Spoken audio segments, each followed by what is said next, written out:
وعلیکم السلام ورحمۃ اللہ۔ واقعی یہ فیضان الحق صاحب نے بڑا اچھا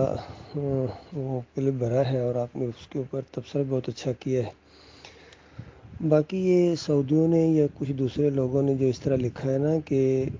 سجدہ تعظیمی پہلی شریعتوں میں جائز ہوتا تھا، اس امت میں شرک کے ڈر کی وجہ سے، تو اس کا مطلب یہ ہے کہ احتیاطاً کہ کہیں اگر سجدہ تعظیمی اگر اس امت میں بھی جائز قرار دے دیا تو پھر یہ کہیں وہ شرک والا سجدہ نہ کرنا شروع کر دیں، عبادت والا سجدہ نہ کرنا شروع کر دیں۔ اس ڈر کی وجہ سے یہ احتیاط کی گئی کہ اس امت میں اس سجدے کو حرام قرار دیا گیا، یعنی گویا اللہ تعالیٰ نے احتیاط رکھی۔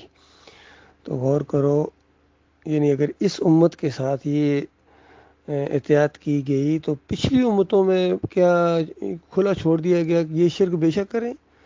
یہ سجدہ تعظیمی ان میں جائز رکھا گیا کہ جو جس طرح مرضی کریں، ان کے لیے کیوں احتیاط نہیں کی گئی؟ حالانکہ ہر امت کے لیے یہ معاملات کیے گئے کہ شرک کا راستہ روکا گیا، ہر امت کو شرک سے منع کیا گیا، ہر نبی نے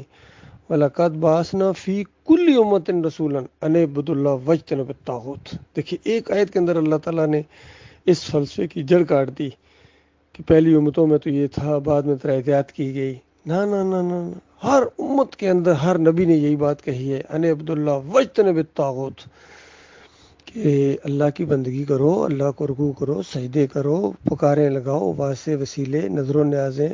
توکل بھروسہ ایک اللہ کے اوپر ہے، کسی اور کے اوپر نہیں ہے۔ اور اس راستے میں جو چیز بھی حائل ہے، وَاجْتَنِبُوا الطَّاغُوتَ، طاغوت کا انکار کرو، اس کو ٹھوکر کے ساتھ، عزت اور احترام کے ساتھ نہیں، ٹھوکر کے ساتھ پیچھے ہٹاؤ۔ جس طرح ڈاکٹر عثمانی رحمۃ اللہ علیہ کہتے ہیں کہ پہلے سمجھاؤ اور پھر للکارو، یعنی پہلے تو سمجھاؤ جیسا سمجھانے والا انداز ہے کہ کہیں چڑھ نہ جائے، اچھے انداز سے پہلے بات کی، لیکن جب وہ بندہ ڈٹ جائے، مقابلہ کرنا شروع کر دے، پھر اس کو للکارو، جس طرح ایک للکارا جاتا ہے اللہ کے باغی کو، اللہ کے دشمن کو للکارا جاتا ہے، اس انداز سے للکارو، تیری ایسی تیسی،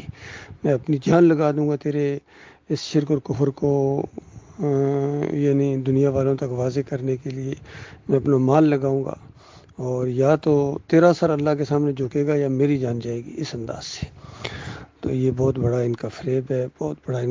ہے، یہ صحیح معنوں میں من النور الی الظلمات ہوئے ہیں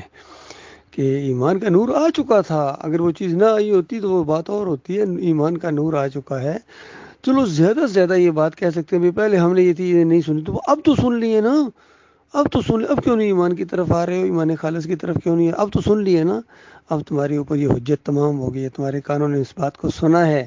کہ سجدہ تعظیمی نہیں بلکہ سجدہ شکر تھا جو اللہ کو کیا گیا، پھر بھی تم نہیں مانتے ہو، اللہ کی آیات کے ذریعے تمہیں نصیحت کی جاتی ہے، پھر بھی تم نہیں مانتے ہو، ماننے فر دیے دوسرے لوگ، تو پھر ان کے اوپر دوسری قرآن کی آیات فٹ ہونا شروع ہو جاتی ہیں۔ ومن اظلم ممن ذکر